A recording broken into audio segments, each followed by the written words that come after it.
Well, hello everyone. Thank you for being here. My name is Axel Henry. I'm the Chief of Police for the St. Paul Police Department. We'll be providing, if you haven't already got it, a public statement that's being issued by our department, as well as you can expect to get a lot of information from the BCA. But again, I want to remind everybody, this is a new and active scene, and it is not our investigation, so I'm going to be limited on what I'm going to be able to tell you and some specifics.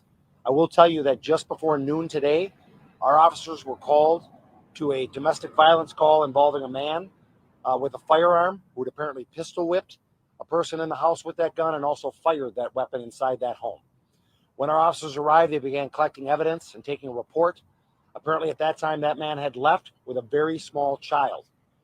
We put out a description and began to look for that party, and a short time later, approximately 5 or 6 blocks west of that location, in a more commercial area that includes several grocery stores and businesses, a man matching the description with a very small child was reported to have gone into the Aldi supermarket, which was occupied with a lot of shoppers doing grocery shopping. Our officers went inside that location and did indeed locate a person in there that matched that description. At that time, as they attempted to talk to him, that person assaulted our officers physically and then attempted to flee from the store. At that point, our officers gave foot pursuit, and just before leaving the store, that person produced a firearm, and our officers and that person exchanged gunfire. That person then fled the scene. Thankfully, the young child was left behind, and our officers were able to recover that person and make sure that they were unharmed. And thankfully, no one inside that grocery store was hit by gunfire. The officers then gave foot pursuit further westbound towards the Cub Foods. In between that location, another business was open and had customers in it. And 2 people were shot at that location as the person was running from Aldi's to the Cub Foods. At the Cub Foods, again, another grocery store occupied by a lot of people doing their grocery shopping. Our officers were able to see that person running in towards the entrance of that store. Some shots were fired at that location, and the person went inside the grocery store. We quickly began to evacuate people. As you can imagine, they were running out. People had heard these shots. They saw this person running with a firearm. We were able to evacuate, and our team set up very quickly a rescue squad or team of people to go inside, which they did. They were able to contain that person in the store until we were able to get more SWAT elements there. We began communicating and negotiating with that party, and shortly thereafter, approximately 10 minutes later, that person died from a self-inflicted gunshot wound. Because of the serious nature of this crime and the vast locations, multiple places this happened, we have asked that the BCA come in and investigate this for us. I first and foremost want to extend my thanks to the BCA for helping us out in this manner. I'd like to also extend my thanks to the multiple law enforcement agencies surrounding us that reached out during this active shooting and this active shooter threat, offering their assistance.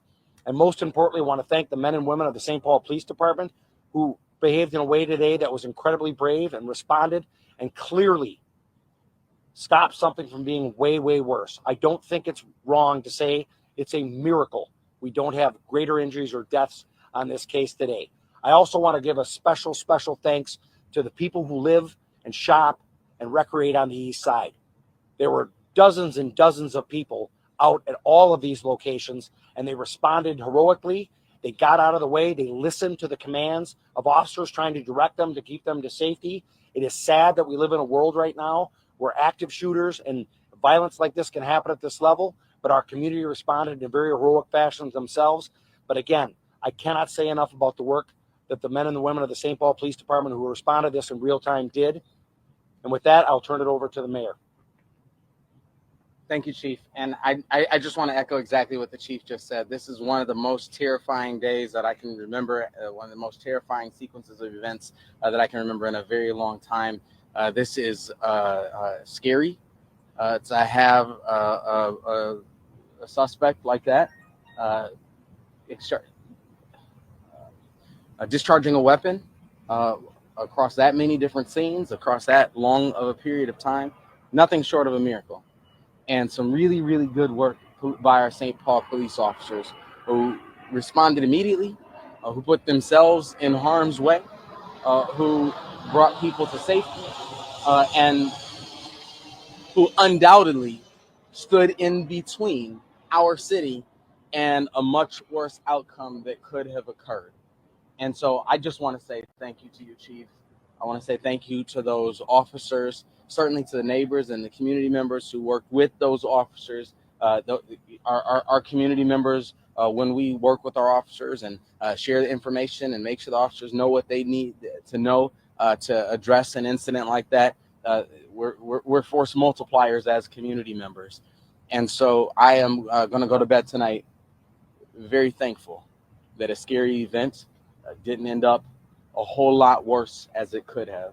I'm going to go to bed tonight very, very thankful for the bravery, for the heroism, and for the courage of a large number of St. Paul police officers who, in the face of danger, did exactly what they've been trained to do, put themselves in harm's way to ensure that our community members would all be able to go home and be safe at the end of the day. This is a day that could have ended up a lot differently than the conversation that we're having right now. We've been having conversations. The chief has been telling us for a very long time that we'd rather prevent a gunshot wound than solve a homicide or solve a crime. And so this is all in as a part of our work to eliminate gunfire in our community, to demonstrate to our community members that we don't accept it. We don't accept it in any neighborhood, in any part of our community. We don't accept gunfire. We don't accept gunshot injuries. We do not accept illegal gun activity in our community. And I think our officers did a heroic job today of demonstrating just how seriously we take our job of keeping our community safe. Thank you, sir. Again, let me just remind you that obviously we've asked the BCA or the Bureau of Criminal Apprehension to take this investigation over. So they are the lead investigative unit on this. I imagine as the days unfold, we'll learn more information. So I will take a couple of questions, but keep in mind I'm very limited on what I can answer because we are not leading this investigation. We have turned that over to the Bureau of Criminal Apprehension. No, Chief, you said that police exchanged gunfire with the man at Aldi's and in the parking lot of Cup Foods? That's what it appears to be at this time, correct? But not inside Cup Foods? That's correct. That's what it appears to be at this time. What's the condition of the people who were shot in that place in between the two grocery stores? My understanding is those were both thankfully non-life-threatening injuries, and they are in good shape, and they are obviously dealing with what I can't even imagine having to deal with, but they are okay.